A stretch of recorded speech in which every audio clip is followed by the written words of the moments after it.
Sa gitna ng magulo at masalimuot na sanlibutan, mag-ingat ka. Sa paghakbang ng iyong mga paa, ay tiyakin mo ang landas na iyong patutunguhan.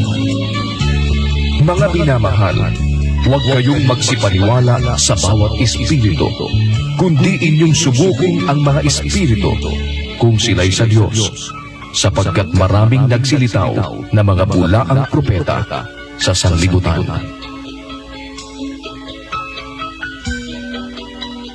Ganito ang sabi ng Panginoon: magsitayo kayo sa mga daan at magsitingin kayo at ipagtanong ninyo ang mga dating landas kung saan nandoon ang mabuting daan, at magsilakad kayo roon at kayo'y mga kakasumpong ng kapahingahan sa inyong mga kaluluwa.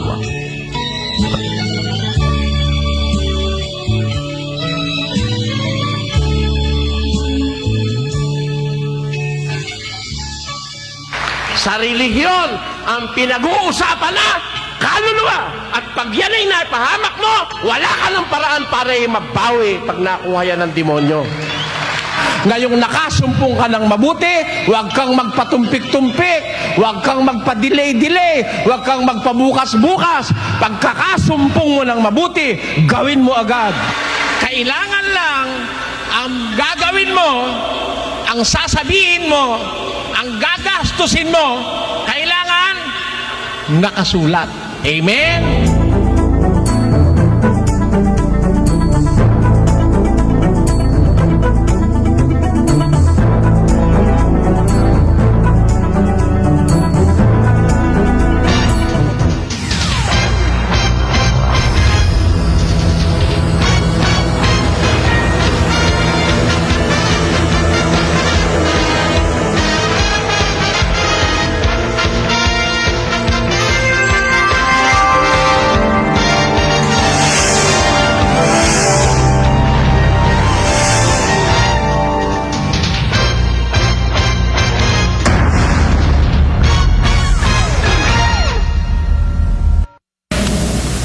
Ating paksa ganito, kung bakit may ikatlong langit.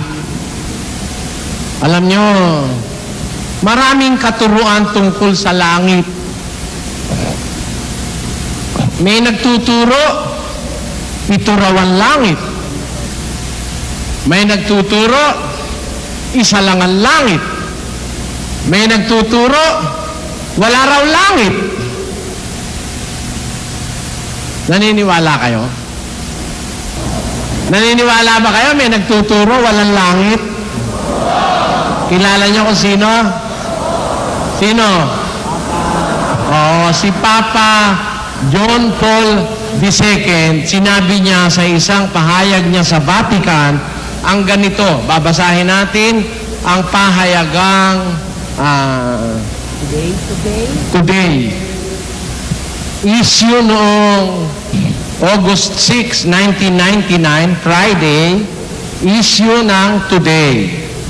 Vatican City. Vatican City, forget the flames and the devils with pitchforks. A week after telling the Roman Catholic faithful, heaven was not up in the clouds. Pope John Paul II said on Wednesday, hell was not a physical place either. Kita nyo? Nung sabihin ni kanya, isang linggo pa lang ang nakakaraan, sinabi ni Papa John Paul II. Ni Papa John Paul II sa mga Roman Catholic faithful na heaven was not up in the clouds. Wala raw langit dun sa itaas ng mga ulap. Wala raw. Ngayon, sinabi naman niya nung Miyerkules daw na ganun din naman ang impyerno. Hindi rin naman daw lugar yung impyerno. Hell was not a physical place either. Hell is not a punishment imposed externally by God, but the condition resulting from attitudes and actions which people adopt in this life. Kita nyo? Yun daw impyerno, hindi naman daw lugar yun ng parusahan. Yun daw impyerno, yun daw ay kondisyon ng pamumuhay dahil sa yun ang ginusto mo, kaya impyerno ka na dito pa lang sa mundo. Samantalang yung mga dating papa, naniniwalang may langit at may impyerno. Kaya nga para mapunta ka sa langit, kailangan magdasal ka ng 10 Aba Ginoong Maria, 10 Ama Namin, 10 Glory Be. Ganun ba yun? Ganun ba sabi ng Biblia? Di naman ganun eh. Sa Biblia may 3 langit. Kita nyo? 3 langit. Bakit kailangan may 3 langit? May unang langit, may ikalawang langit, saka may 3 langit. Bakit kailangan? Yun ang ating paksa. Napakahalagang malaman natin ano ba ang langit?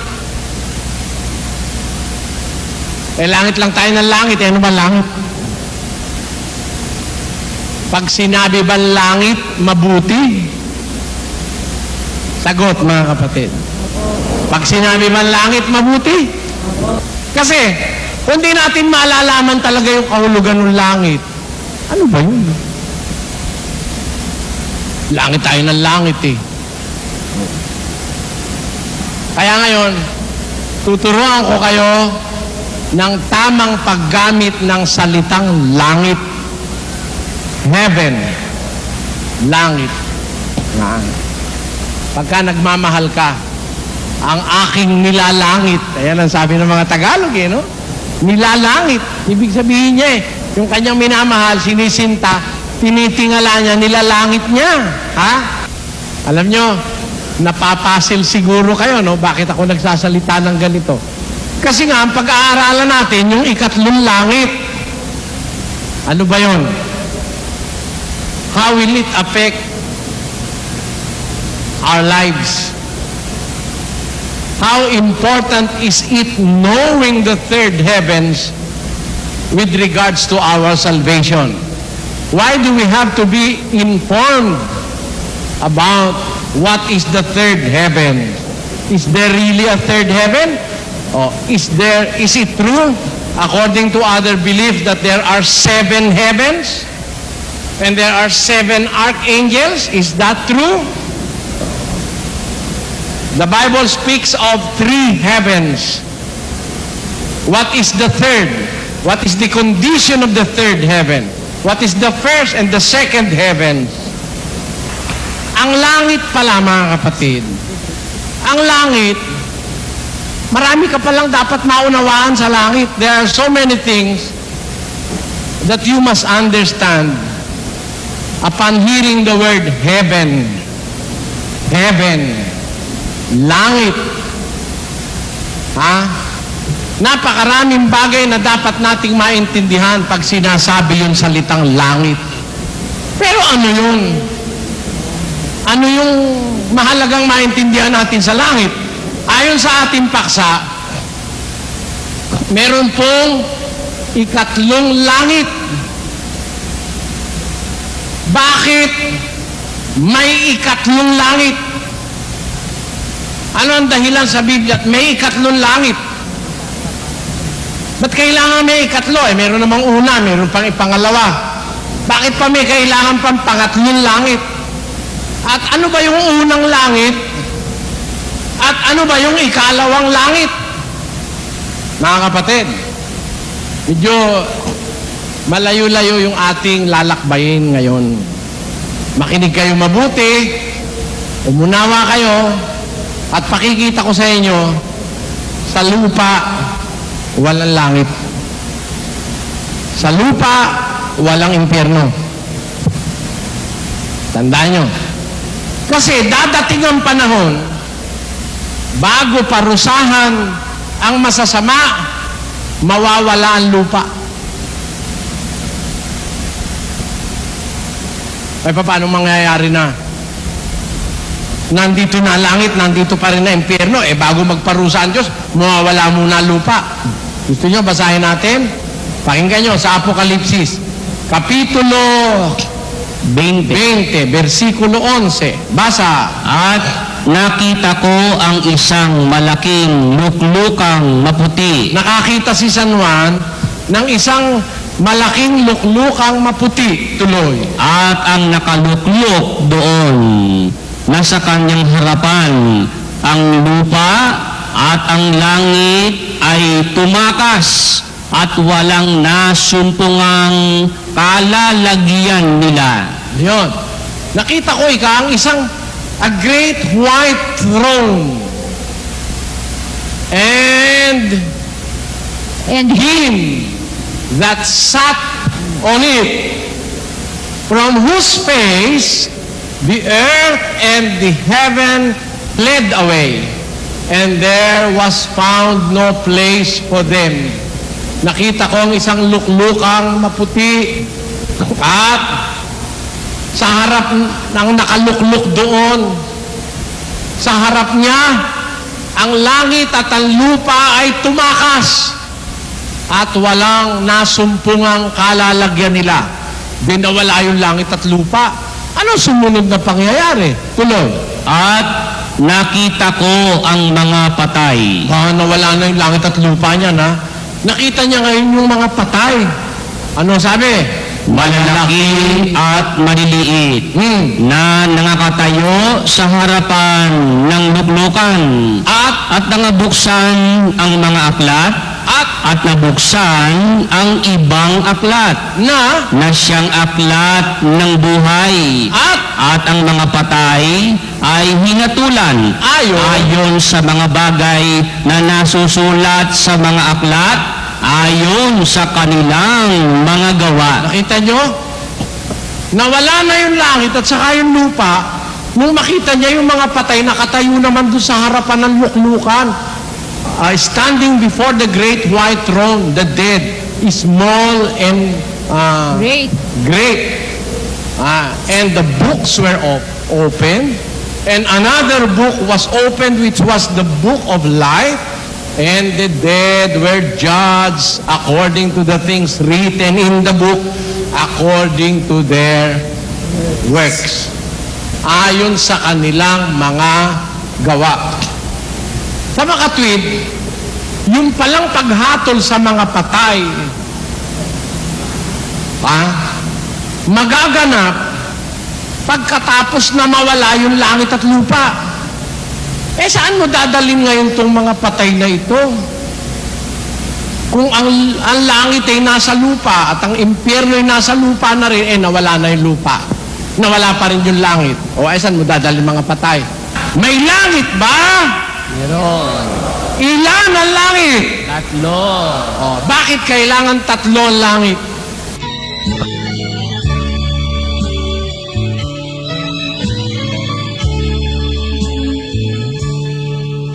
Kasi binasa ko ang buong Biblia.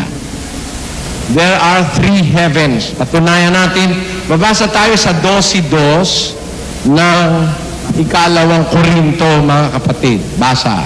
Nakikilala ko ang isang lalaki kay Kristo na mayroon ng 14 na taon.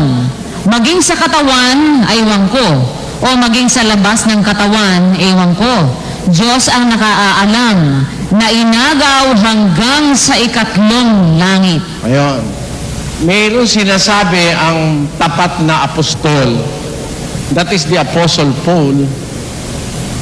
Sa ibang mga apostol, iba siya.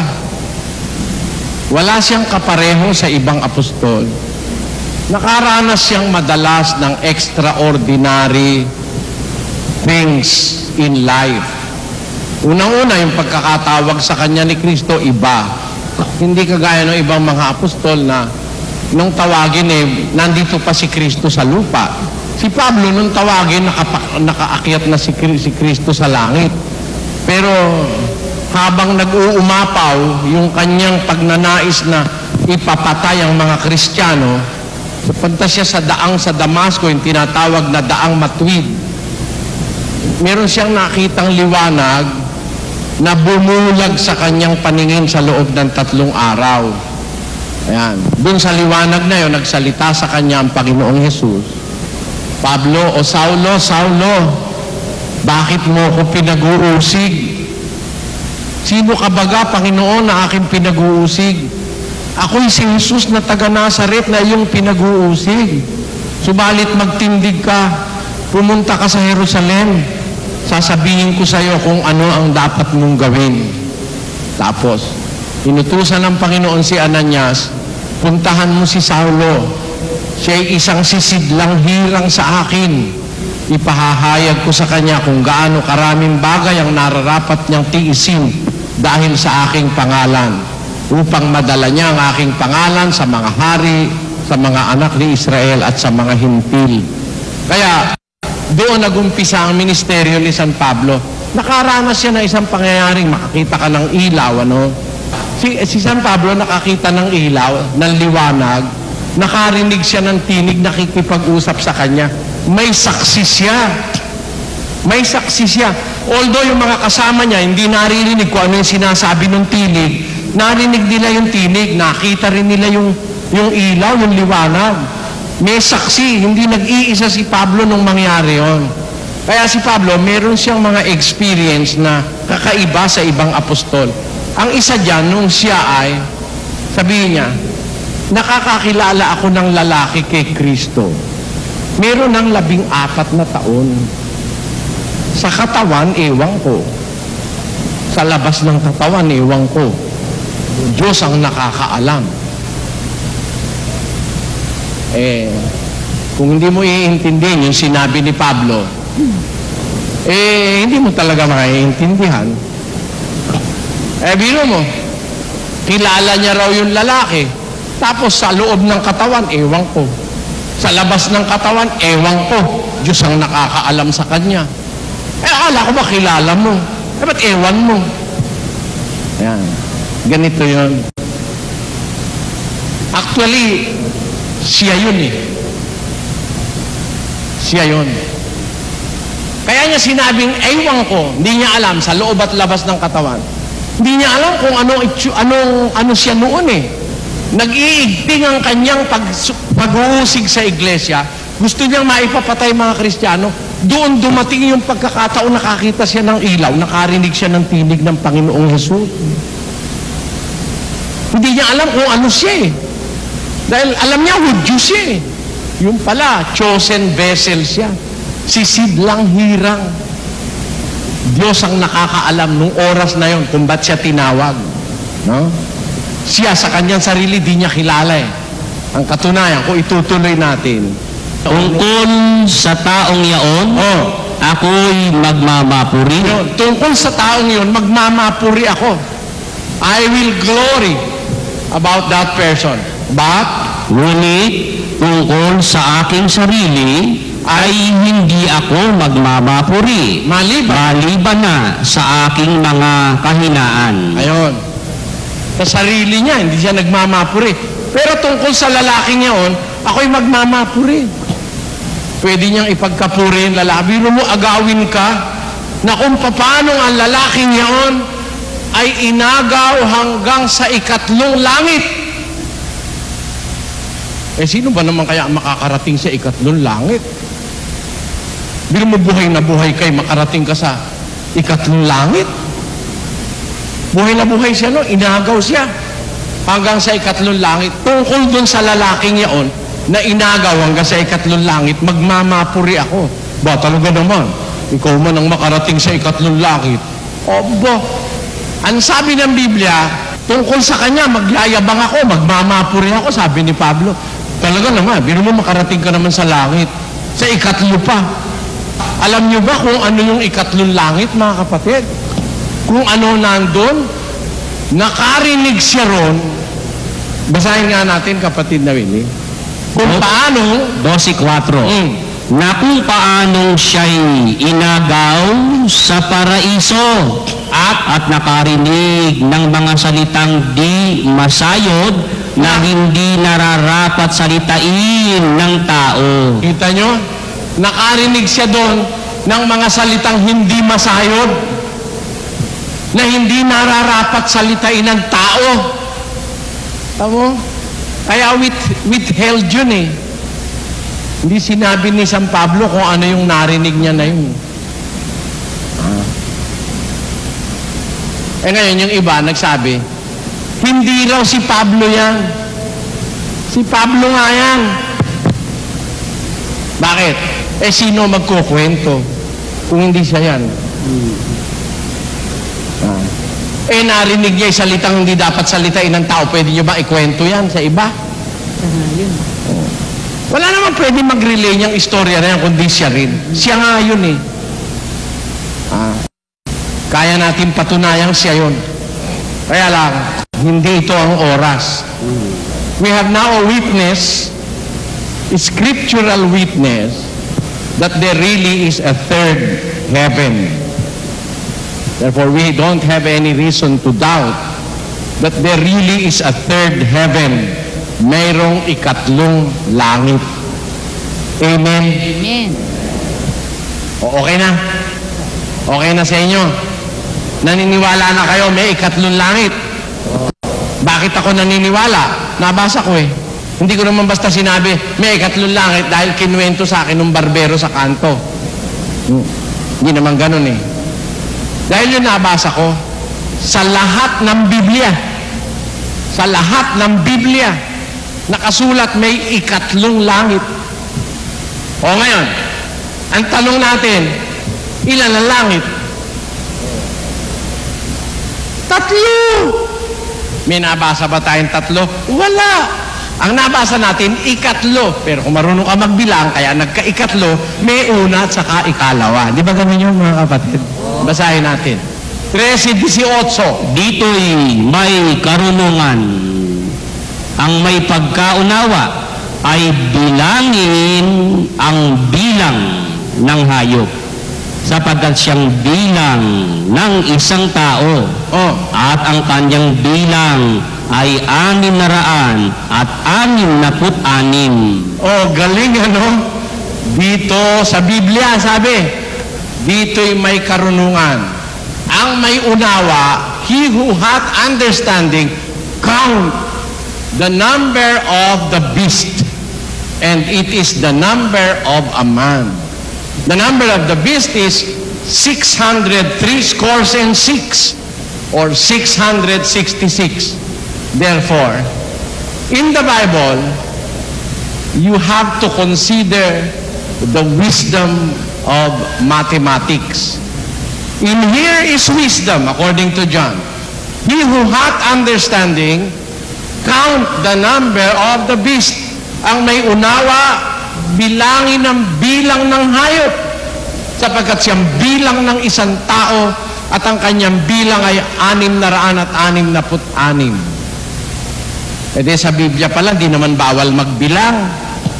Nung sabihin ni Pablo that there is a third heaven, and he knows that man which was caught up to the third heavens, it implies, if you are going to count, that's why it is called the third, if you are going to count from the first to the second and to the third, it implies, it means there is a first and a second heaven. May una, may ikalawa, kaya may ikatlong langit. Tama ba yun, mga kapatid? Tama ba yun? Na kaya may ikatlong langit dahil may una at saka ikalawa? Pupunta ba tayo sa ikatlong langit, mga kapatid? Hindi muna. Huwag muna tayong pupunta sa ikatlong langit. Maniwala na agad tayo may ikatlong langit. Pero huwag muna tayong pupunta ron. Tingnan muna natin yung una at saka yung ikalawang langit. Tama ba yun, mga kapatid, no? Lalo na mga estudyante sa college, no? Ang pag-aaral, systematic, no? Tinuro ba sa inyo ng teacher niyo yun?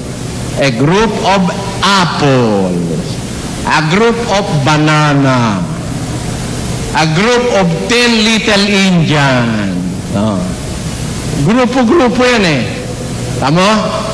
Sa eskwela, tinuturo yung systematic acquisition of knowledge. And for a teacher to be systematic in his teachings or instruction, dapat nag-uumpisa ka dun sa fundamental. Tapos saka pataas ng pataas, pataas ng pataas. Hindi mo kasi maiintindihan agad yung mataas. Hindi mo muna maiintindihan yung mababa. Ganon. Ngayon, ano ibig kong sabihin, mga kapatid? Ang ibig kong sabihin ganito. Kung may nabasa tayong ikatlong langit, ibig lang sabihin nun, may unang langit, saka may ikalawang langit. O ngayon, mag-aral na tayo. Payag kayo. O dito, kung matutunan nyo ito, this will be a knowledge forever. Dadalhin nyo to hanggang kamatayan. Hanggang dun sa kabilang buhay, madadalan nyo ito. Gusto nyo, babasahin ko sa Biblia? Nasa Job 12:2. Walang pag-aalinlangan na kayo ang bayan. Nag-aalinlangan pa ba kayo na kayo ang bayan, mga kapatid? Meron ako ipapapansin sa inyo, mga kapatid, sa Biblia. Meron na kayong Biblia. Buksan nyo sa uno-uno ng aklat ng Henesis. Yung unang-unang aklat, sa umpisa, ano ang sabi ng Biblia, kapatid? Nang pasimula ay nilikha ng Diyos ang langit at ang lupa. Ayun. Nang pasimula, nilikha ng Diyos ang langit at ang lupa. Dalaga yung nagbase. Halata kong dalagang dalaga. Pagbasahin natin, ang may asawa at mahahalatang may asawa na. Pakinggan nyo ha. Nung umpisa, sa uno-uno, nang pasimula, nilikha ng Diyos ang langit at ang lupa. Uno-uno yun. Pupunta tayo sa 1:7, kapatid. Yan. At ginawa ng Diyos ang kalawakan, at inihiwalay ang tubig na nasa ilalim ng kalawakan sa tubig na nasa itaas ng kalawakan, at nagkagayon. At tinawag ng Diyos ang kalawakan na langit, at nagkahapon at nagkaumaga ang ikalawang araw. Aba! Nanyo yan ha? Noong una, sa umpisa, nang pasimula, ginawa ng Diyos ang langit at ang lupa. Tapos, nung ikalawang araw, gumawa ang Diyos ng kalawakan. Kalawakan sa ibabaw ng lupa. At inihiwalay niya ang tubig na nasa ibabaw ng kalawakan sa tubig na nasa ilalim ng kalawakan. At nagkagayon. At tinawag niya ang kalawakan na langit. Nakita nyo? Tama ba sabi ko, kapatid? Tinawag niya yung kalawakan na Langit. ano yun? Po. Ano? Langit. Tinawag niya yung kalawakan na langit. Yung kalawakan na yan, may tubig sa ibabaw, may tubig pa sa ilalim. Tama? Langit pala yan. Yung kalawakan langit. May tubig sa ibabaw, may tubig sa ilalim. Ngayon, sinabi ng Diyos, mapisan ang lahat ng tubig na nasa ilalim ng kalawakan sa isang dako at lumitaw ang tuyong lupa. At tinawag ng Diyos ang tuyong lupa na lupa.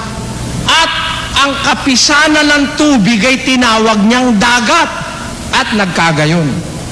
Di ba ganun yung kapatid, ano? Meron palang langit nasa ibabaw ng dagat. Yung kapisanan ng tubig, nasa ilalim, dahil yung kalawakang ginawa niya, may tubig sa itaas, may tubig sa ilalim. Yung tubig sa ilalim, sabi niya, mapisan ang lahat ng tubig at lumitaw ang tuyong lupa. Yung tuyong lupa, tinawag niyang lupa. Yun naman kapisanan ng tubig, tinawag niyang dagat at nagkagayon. Ibig sabihin, yung kalawakan o langit na ginawa niya nung ikalawang araw, yun ay kalawakan o langit na nasa ibabaw ng dagat at ng tuyong lupa. Agreed. Nakuha nyo? Pero wag niyong kakalimutan, may langit na nung unang araw pa lang. Tama, sa umpisa ng Henesis, nilikha ng Diyos ang langit at ang lupa. Tapos pagdating na ikalawang araw, gumawa siya ng kalawakan. Yung kalawakan, tinawag niyang langit. May tubig sa ibabaw at sa ilalim. Yung tubig sa ilalim, tinawag niyang dagat. Aba, edi ito pala yung kalawakan na nasa ibabaw ng dagat sa kanan tuyong lupa. Yan yung langit. Kaya, mula sa lupa, mga kapatid, mula sa ibabaw ng lupa, pataas, langit yan eh. Naintindihan niyo, mga kapatid? From above the surface of the earth upwards, tinatawag yan na langit. Naintindihan niyo? Langit yan. Yung kalawakan na yan, langit yan, langit. Yan. Ngayon, kung mula sa lupa tayo magbibilang, alin ang unang langit? Yan. Yung ginawa nung ikalawang araw, di ba? Oh, ginawa niya kalawakan, tinawag niya langit. Yan yun, yan. Yan ang unang langit. Di ba? Alin ang ikalawa? Sabi, siyempre, kung matino isip natin, yung susunod dyan. Hindi ba ganun? Oo, sige, awayin niyo ako kung di totoo. Ito nga una eh, ano susunod? Ikalawa. Siyempre, marunong ka magbilang. Una, ang susunod ikalawa. Oh. At ang susunod sa ikalawa ay katlo. Doon nakarating si Pablo. Tandaan nyo. Doon siya inagaw hanggang sa ikatlong langit. Pero, tayo ba mga kapatid, nakarating na rin sa langit?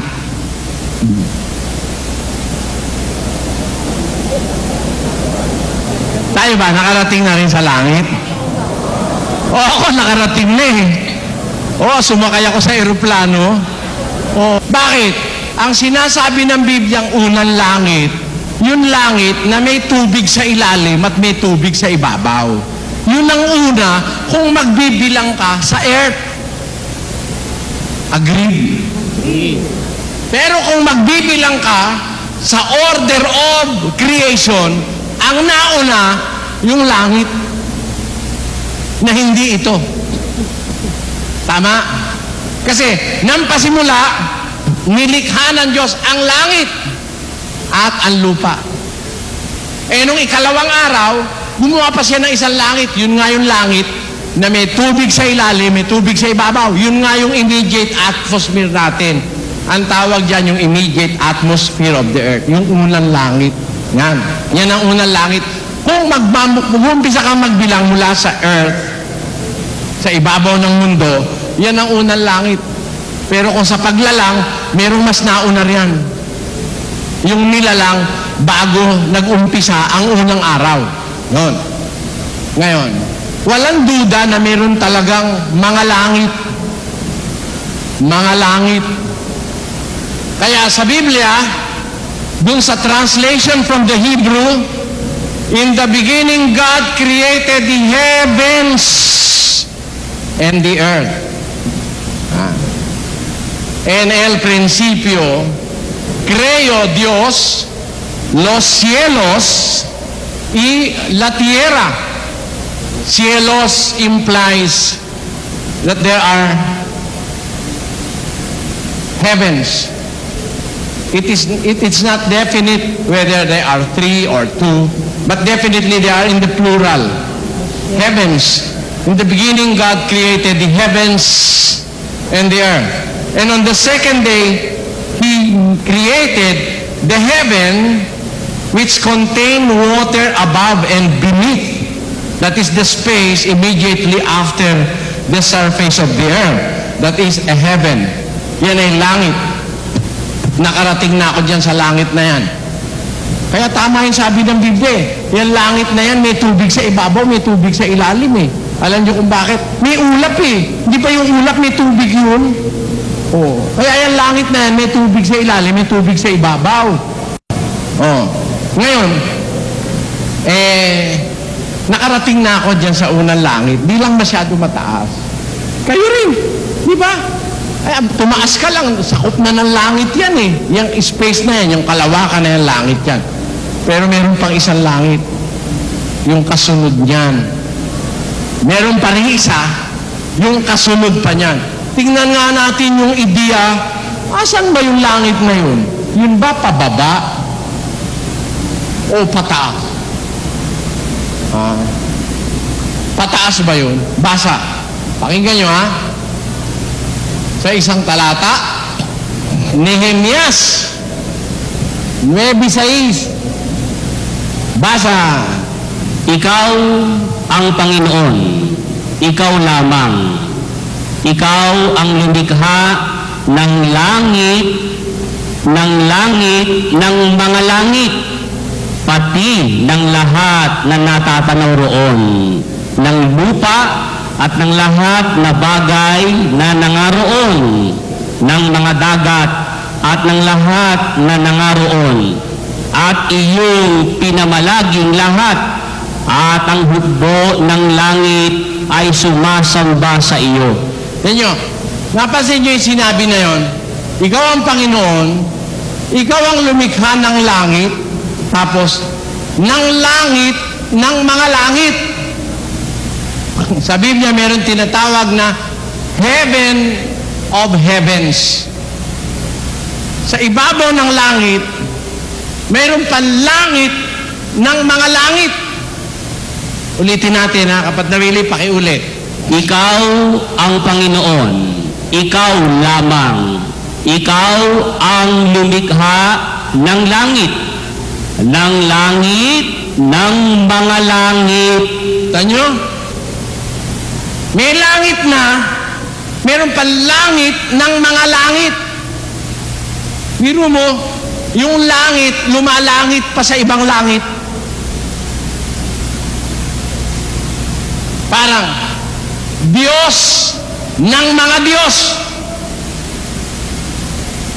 Nakuha nyo? Yung Diyos na kataas-taasan, meron pa rin dumidiyos sa Kanya na Diyos. Kaya ang tawag sa Kanya, Diyos ng mga Diyos. Ito naman, langit ng mga langit. Ayan. Kaya, talagang maraming langit. Kasi langit na, mayroon pa silang nilalangit. May mas mataas pang langit sa kanila. Kaya alam nyo mga kapatid, yung langit, pataas yan. Pataas yan. Kaya alam nyo ang tawag ng Biblia sa Diyos na nandun sa langit ng mga langit. Alam nyo ba ang tawag ng Biblia ron? Pakinggan nyo sa isang talata ng Henesis 14. Basa. 14:22. At sinabi ni Abram sa hari sa Sodoma, itinaas ko ang aking kamay sa Panginoong Diyos na kataas-taasan. Ano ang tawag ng Biblia sa Diyos? Itinaas ko ang aking kamay sa harap ng Diyos na kataas-taasan. Ha? Ang Diyos pala tinatawag na kataas-taasang Diyos. Paano, how is that? How is that in English? Altissimo yan sa ano eh. And Abraham said to the king of Sodom, I have lifted up mine hand unto the Lord, the Most High God. The Most High God. Tawag sa Diyos, kataas-taasang Diyos. Sa Kastilan, sabi, y respondió Abraham, el rey de Sodoma, he alzado mi mano al Señor Dios alto. Ayan. Poseador de los cielos y de la tierra. Ang sabi sa Biblia, Señor Dios alto. Pinakamataas siya. Kataas-taasan. Asan siya? Di nandun din siya sa kataas-taasan. Yan ang dapat nating maintindihan. Makikita nyo yan mamaya. Kaya meron talagang maraming langit, mga kapatid. Pero ito ang ating titiyakin ngayon. Pagkatapos ng unang langit, meron pang langit yung pangalawa eh. No? Di ba? Pinagkausapan na natin kanina yun. Agreed na kayo nun, di ba? Yung pagkatapos ng una, may susunod pa. Pangalawa yun, di ba? Kung ang bilang mag-uumpisa sa mundo, ang pangalawang langit, yung susunod pa dito sa langit ng mundo. Yan. Kaya yung iba, nagkakamali. Nagdududa tuloy.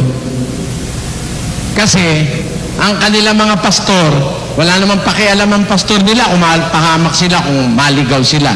Ako, hindi po ganun ang aking pananaw. Kasi sabi ng Biblia, ang langit at ang lupa, ano kasunod? Ano kasunod? Ang langit at ang lupa ay lilipas. Oh, lilipas pala yan, langit na yan. Natatandaan niyo yung binasa ko kanina, mga kapatid? Isang malaking tronong maputi. Ang nakaupo ron, sa harap niya, tumakas ang langit at lupa, walang masumpong ang kalalagyan nila. May nagtanong sa akin, kung totoo kayan, tatakas ang langit at lupa, saan tayo ilalagay ng Diyos? Yan ang bunga ng katangahan. Ba't ka namumroblema? Bahala ang Diyos dun. Sabi ko, bahala ang Diyos dun, di mo problema yun. Bakit? Huwag ka mag-alala. Tumakas man yung langit at saka lupa, meron pa naman kasunod na langit Tama, hindi? Pagkatapos nun, may kasunod pa rin na langit Tumakas yung langit at saka yung lupa sa harap nung nakaupo sa luklukang maputi. Ang problema nung iba, saan tayo ilalagay? Meron ako nasa lubong na ganong question. Nung tumakas na yung unang langit, yung langit at saka lupa, nakita naman ni Juan na basa. At nakita ko ang isang bagong langit at ang isang bagong lupa, sapagkat ang unang langit at ang unang lupa ay naparam at ang dagat ay wala na. Narinig nyo? Nakita ko, nawala na yung unang langit saka yung unang lupa. Nakita ko ang bagong langit at saka ang bagong lupa. Bakit? Sapagkat ang unang langit at ang unang lupa ay naparam. Ang dagat ay wala na. Kita mo? Ang galing Ang galing. Kailangan pa lang mawala yung unang langit saka unang lupa para makita mo yung bagong langit at saka yung bagong lupa. Kaya pinalayas ng Diyos yung unang langit at saka unang lupa sa harap niya. Pagkalayas ng unang langit at unang lupa, nakita na ni Juan ang bagong langit at ang bagong lupa, sapagkat ang unang langit at ang unang lupa ay naparam, ang dagat ay wala na. Ngayon, wag muna nating intindihin yan. Pinakikita ko lang sa inyo na meron talagang mga langit na susun-susun, na wala na yung una at saka yung unang langit at unang lupa. Pagkatapos nakita niya yung bagong langit, bagong lupa, talagang meron. Meron talaga. Pero mamaya may makikita pa kayong iba. Pero teka muna, mga kapatid, akala nyo kasi ay pag sinabing langit, tama, ay mabuti. Mabuti. Ito ang hindi napapagtuunan ng pansin. Mga kapatid, may langit, hindi mabuti. Akala nyo ba lahat ng langit mabuti? May langit na masama. Alam nyo ba't masama? Mabuti ba ang mundo?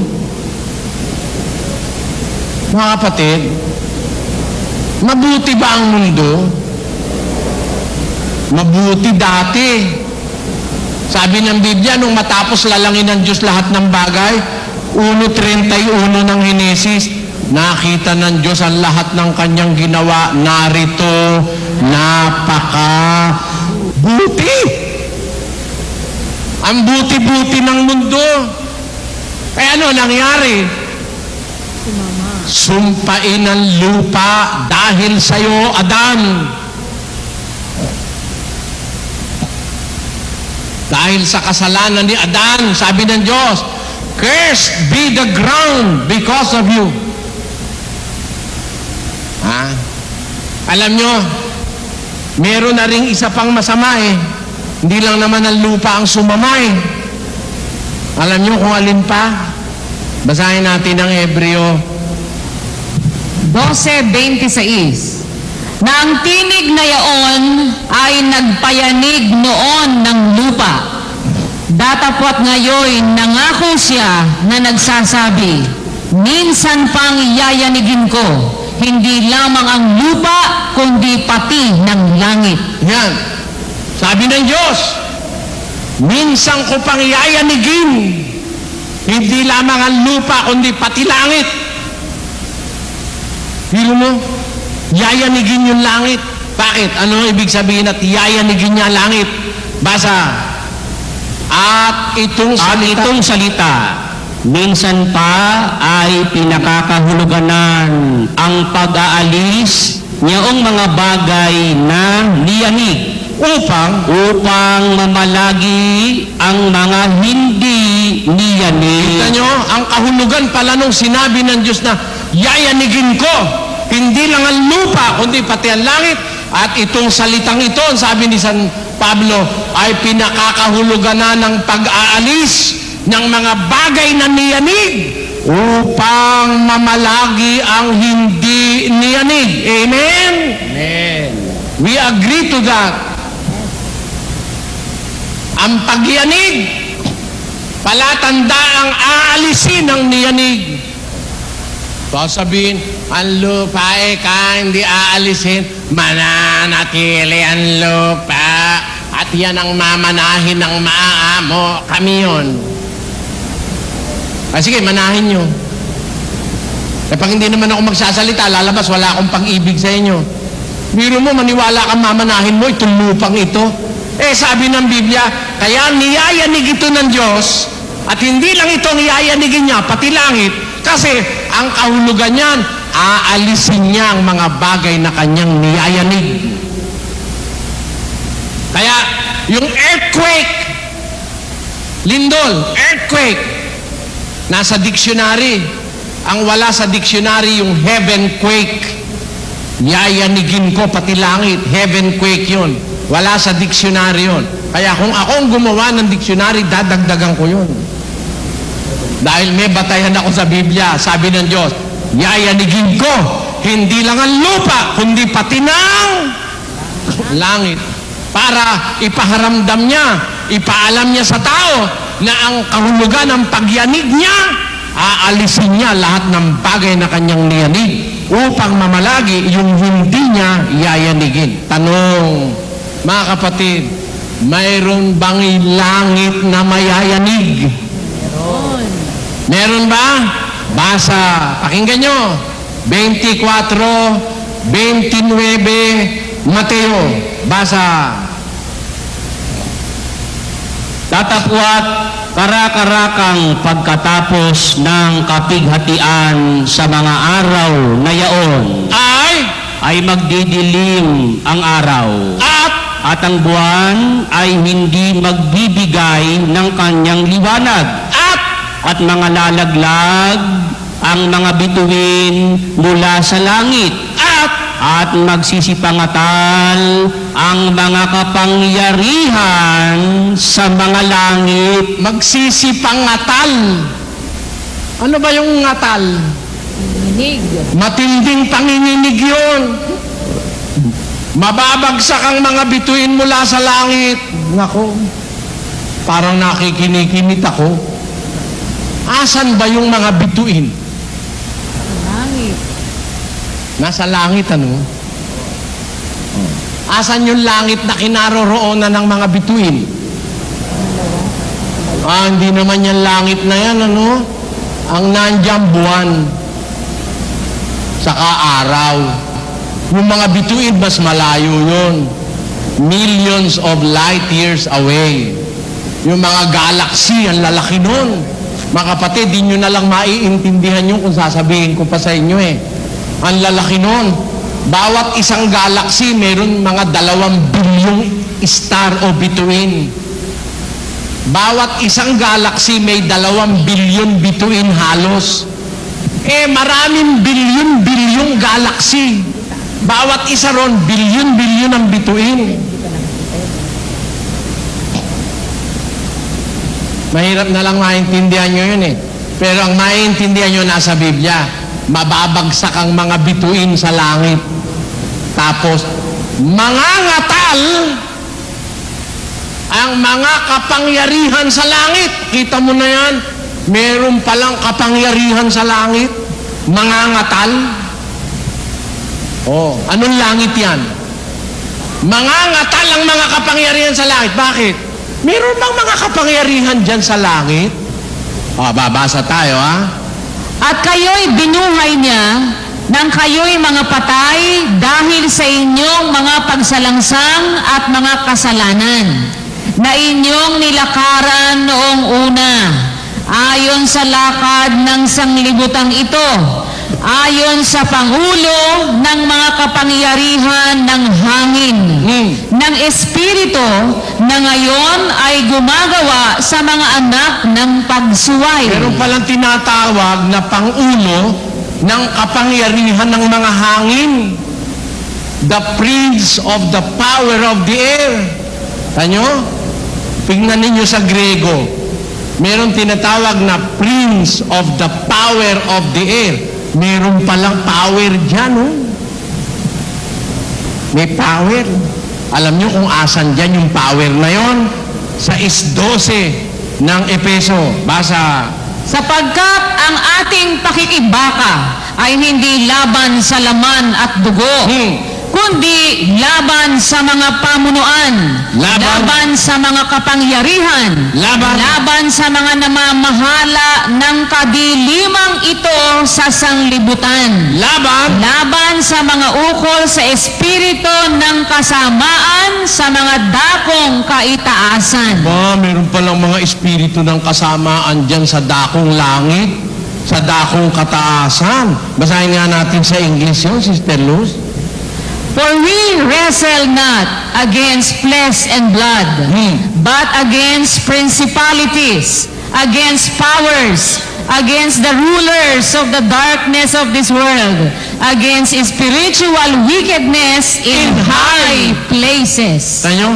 Spiritual wickedness in high places. Mga pangulo ng kapangyarihan ng hangin nasa mga high places. Akala pala natin pagtingala natin sa langit puro kabutihan ang nandun. Ay hindi ka pala ganoon. Ay hindi. Iba. Mali ang ating paniwalang pagkalangit maganda. Ay hindi naman lahat ng langit maganda merong mga langit na pagdating ni Kristo mangangatal ang mga kapangyarihan sa langit. Bakit mangangatal? Kung ikaw ay mabuti, pag dumating si Kristo, matutuwa ka. Amen? Pagdating ni Kristo, nunundag ka sa tuwa. Pero merong pagdating ni Kristo'y mangangatal. Alin yan? Mga kapangyarihan sa langit. Hindi tayo nakikipagbaka laban sa laman at dugo, kundi laban sa mga pamunuan, laban sa mga kapangyarihan, laban sa namamahala ng kadilimang ito sa sanlibutan, laban sa mga ukol sa espiritu ng kasamaan sa dakong kaitaasan. Amen? Meron palang masasama dyan sa langit. Meron din palang pamahalaan ng kasamaan dyan sa langit. Yan ang nagdidikta sa pamahalaan ng kasamaan sa lupa, mga kapatid. Kaya, para wag tayong maligaw, dapat alam natin kung sinong langit ang tinatawagan natin. Sinong langit ang tinatawagan natin, mga kapatid? Hindi ang una at ikalawa, kundi ang ikatlong langit, mga kapatid. Bakit? Aba, yan palang nandyan meron pala dyang masasama. Mga espiritu ng kasamaan sa dakong kaitaasan, di ba? Mga espiritu ng kasamaan sa dakong, nasa langit din. Kaya alam nyo, nung si San Juan nasa pulo ng Patmos, nakita niya, nagkaroon ng pagbabaka sa langit. Si Miguel at ang kanyang anghel ay nakipagbaka sa dragon. At ang dragon at ang kanyang mga anghel ay nakipagbaka. Alin langit? Alin langit? Isipin mo, may gera. Nakita ni Juan, may demonyo nasa langit. Akala nung iba ang demonyo nasa lupa lang. Alam nyo, yung mga masasamang espiritu, sa pangunguna ng demonyo, merong headquarters sa taas yan, may headquarters sa baba. Pakinggan nyo ha. Job, basa. At sinabi ng Panginoon kay Satanas. Anong sabi ng Panginoon kay Satanas? Saan ka nanggaling? Saan ka galing?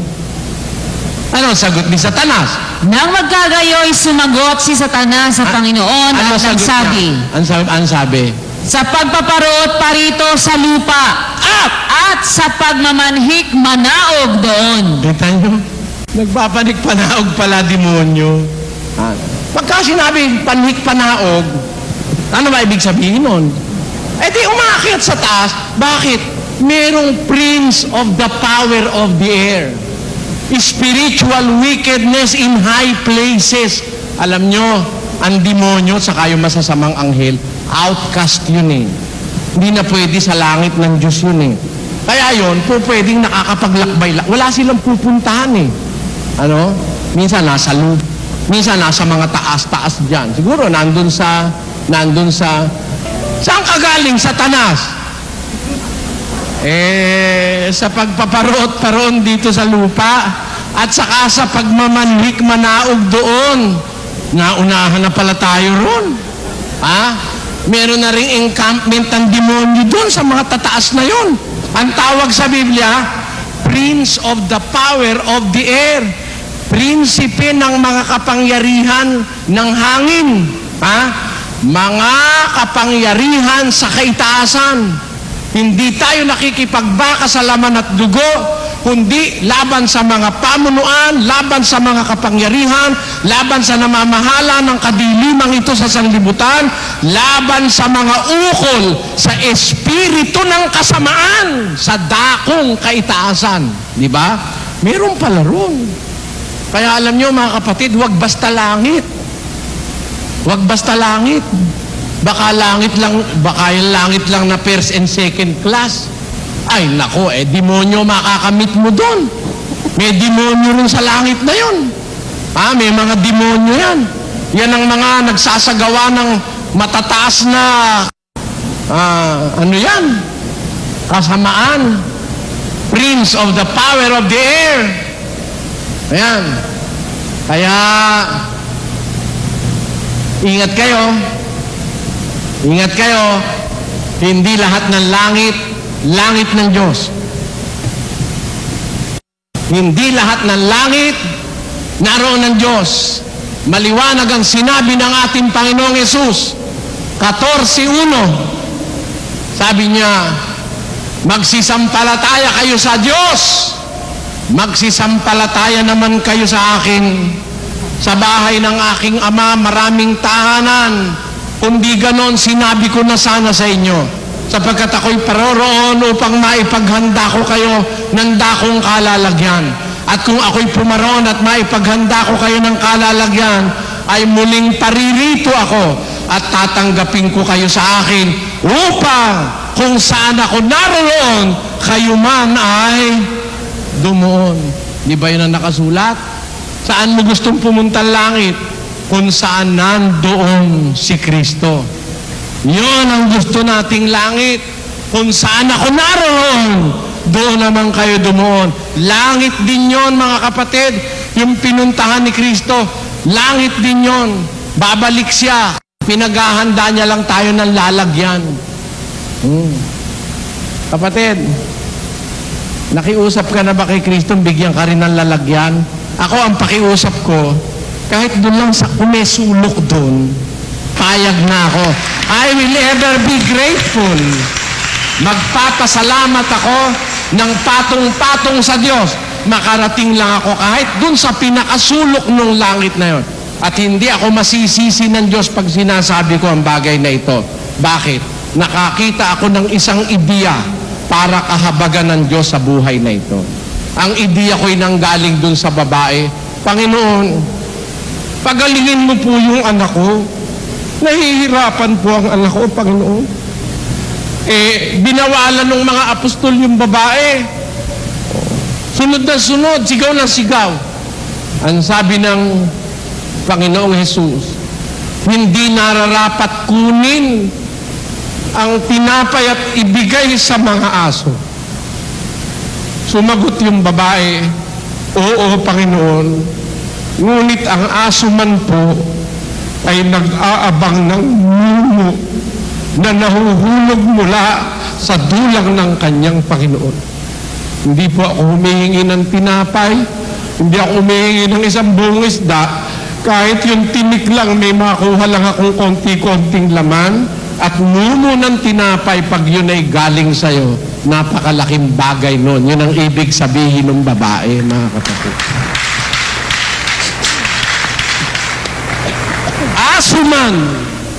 Asuman ay nag-aabang ng mumo na nahuhulog mula sa dulang ng kanyang Panginoon.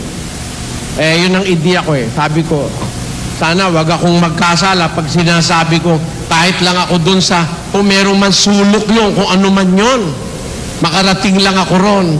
Kahit hindi ako makalapit ng malapit sa Diyos, makita ko lang siya nasa isang malayong sulok ng langit.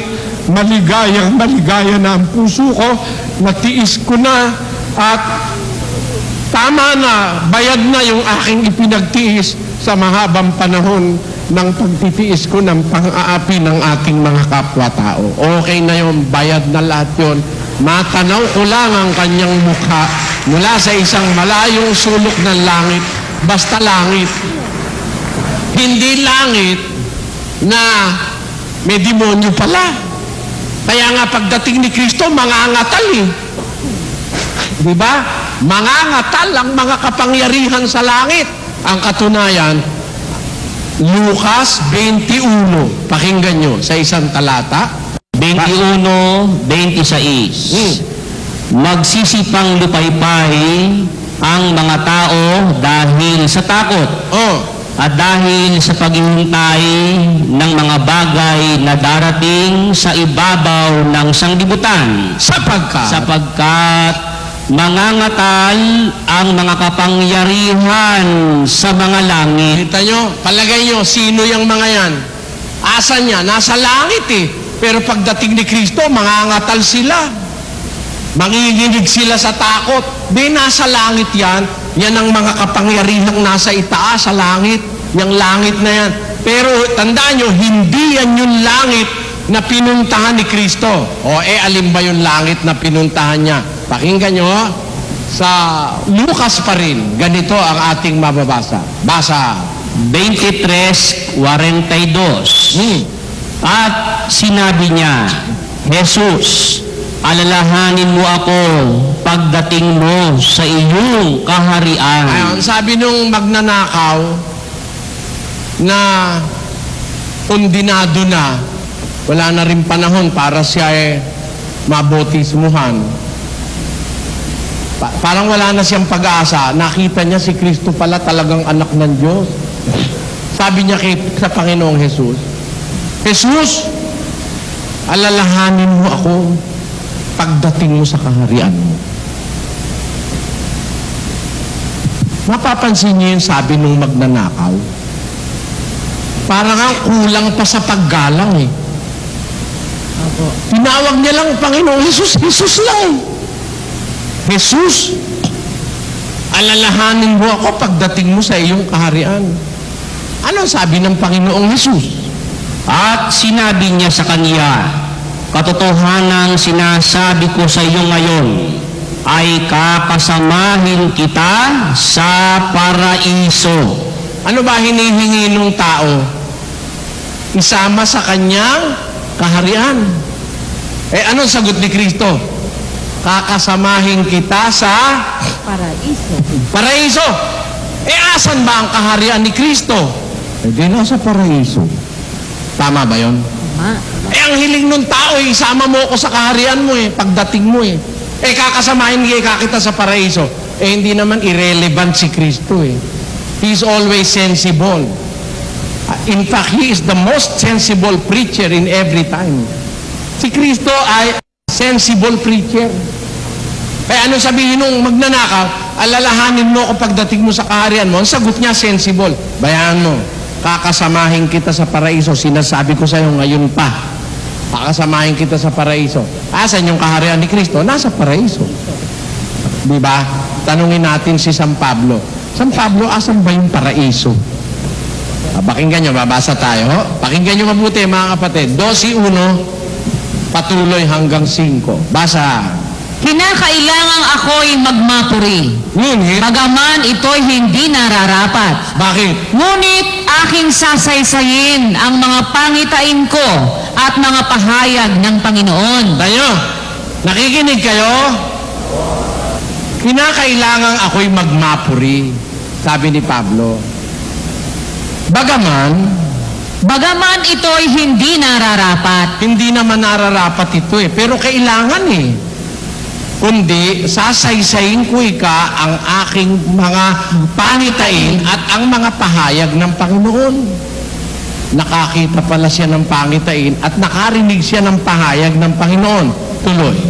Nakikilala ko ang isang lalaki kay Kristo na mayroon ng 14 na taon. Maging sa katawan, aywan ko. O maging sa labas ng katawan, aywan ko. Diyos ang nakaalam.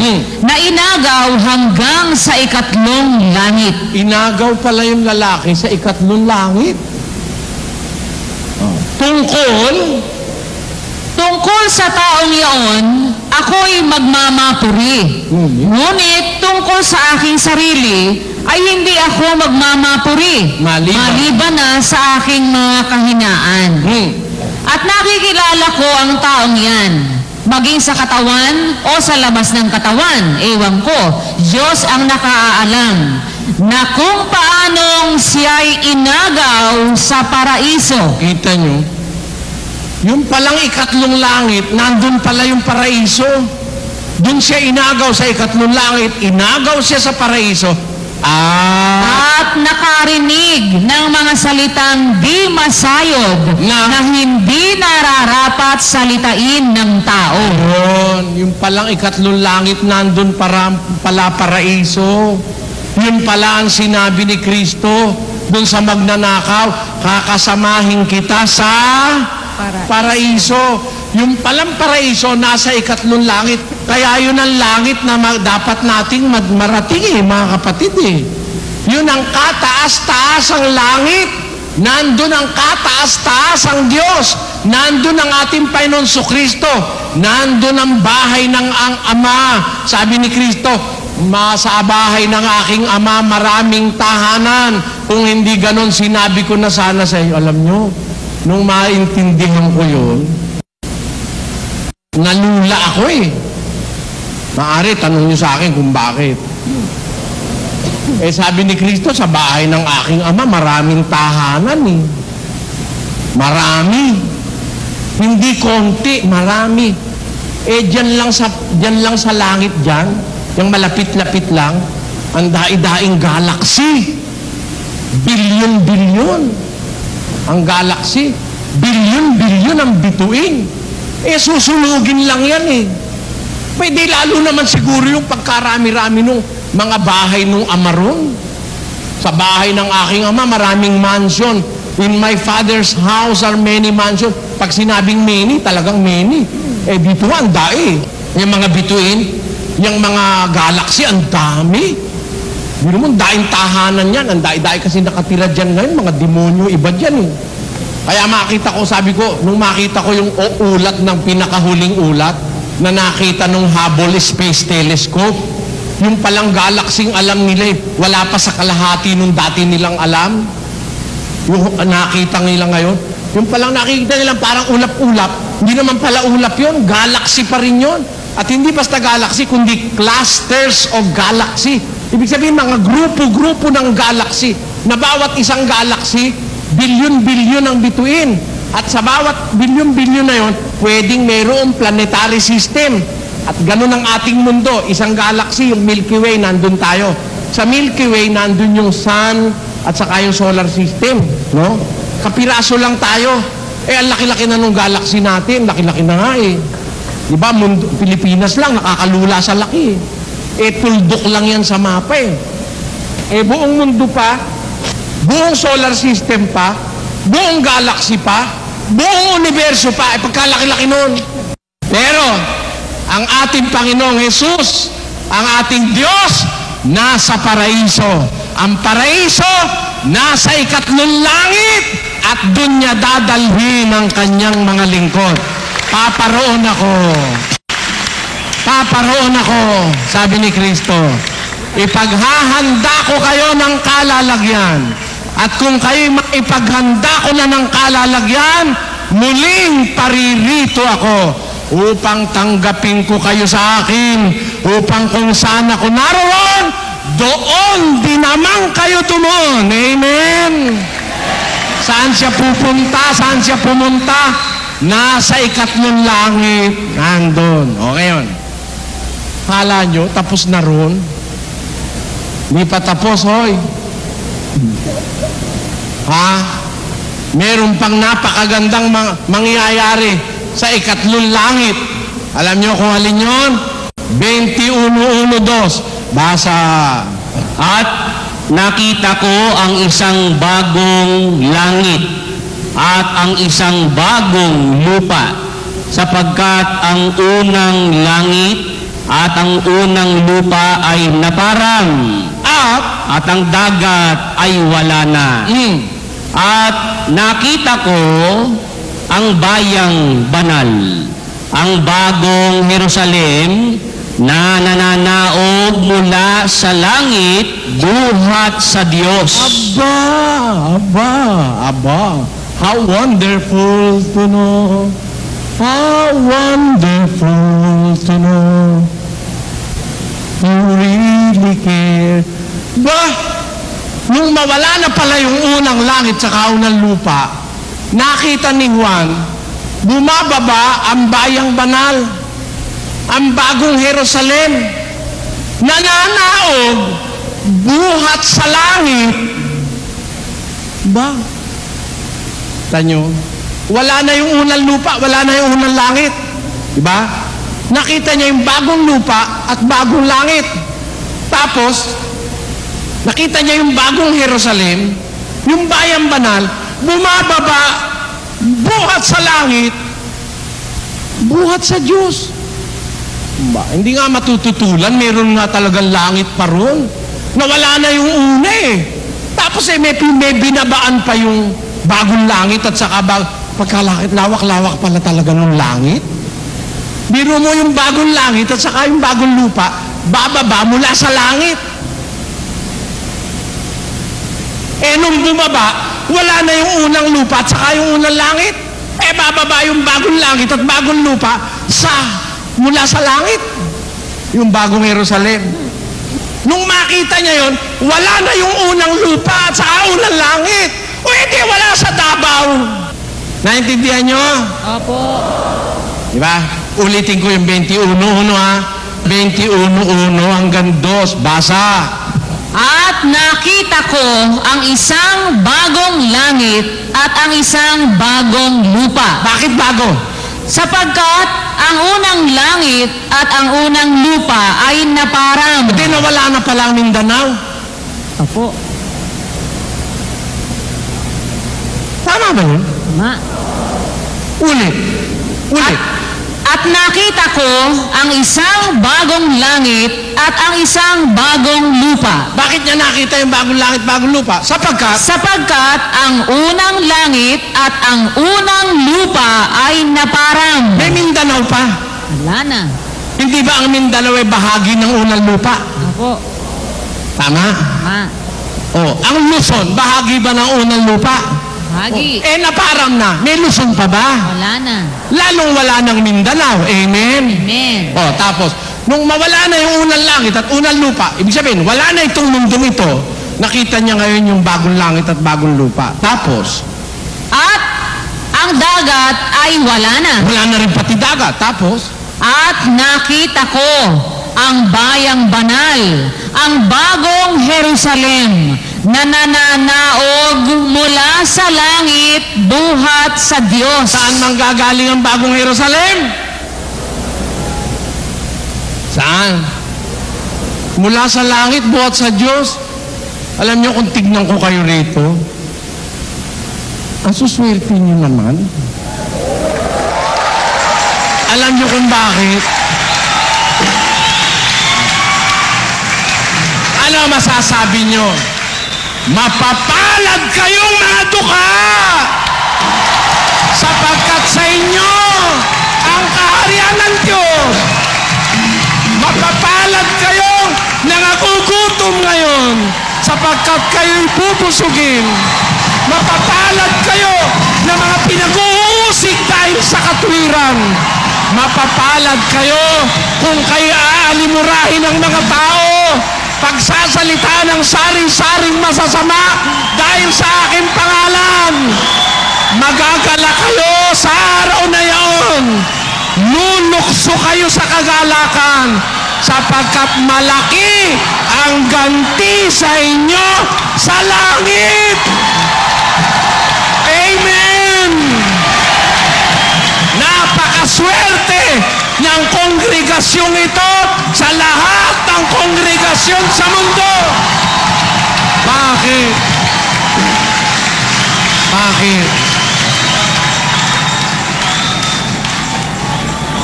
Sapagkat ang unawang napasa inyo ay unawang galing sa Diyos, mga kapatid. Hindi kayang tutulan ng kahit na sino. Sino tututol? Wala sa Davao ang bagong Jerusalem. Bakit? Nakita na nga ni Juan nawala yung unang lupa at saka unang langit. Tapos nakita niya, yung bagong Jerusalem, bumababang mula sa langit. Hindi pala sa Davao yun. Alam niyo ba kung ano nasa paraiso, mga kapatid? Pakinggan niyo, meron dong napakagandang bagay sa paraiso. 2 ng Apokalipsis. Basa. 2:7. Ang may pakinig ay makinig sa sinasabi ng Espiritu sa mga iglesia. Tuloy. Ang magtagumpay ay siya kong pakakanin ng punong kahoy ng buhay na nasa paraiso ng Diyos. Amen! Ano ang nasa paraiso? Punong kahoy ng buhay. Hindi durian. Hindi durian, no? Ang nasa paraiso, ang magtatagumpay, pakakanin ko ng punong kahoy ng buhay na nasa paraiso ng Diyos. Asan ang paraiso? Nasa ikatlong langit. Nasaan ang Diyos at si Kristo? Nasa ikatlong langit. Narating ni Pablo sa pangitain ng ikatlong langit, kaya natitiyak natin, totoo na may paraiso. Nasa ikatlong langit, nandun ang paraiso ng Diyos, nandun ang punong kahoy ng buhay na nagbibigay ng buhay na walang hanggan, nandun ang Ama, nandun ang ating Panginoon, nandun ang mga anghel, ang mga kirubin na magiging dapat sa Diyos, at makakarating tayo ron kung susunod tayong matapat sa aral na ipinagtutupad sa atin ng Diyos. Sabi ni Kristo, babalik ako. I shall return. I shall return. Just like what MacArthur have said, I shall return. The return of Christ will mean blessings to those who obeyed Him and have faith in Him. Yan ang malaking pagkakaiba.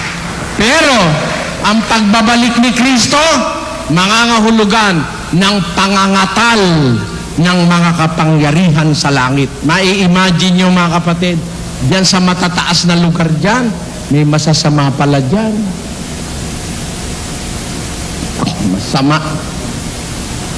Kapangyarihan ng hangin. Mga espiritu ng kasamaan sa dakong kaitaasan. Kaya, meron nga pala doon sa kataas-taasan, in the highest heavens, there is the paradise which was promised by our Lord Jesus Christ unto that thief on the cross. The same way, gusto ko rin makarating doon. Gusto nyo bang makarating doon, mga kapatid? Gusto nyo rin? As you hear the words of God, ipunin nyo ng ipunin sa puso nyo. At tandaan nyo, baon yan, baon. Dito nyo lang yan matitipon, may baon na kayo.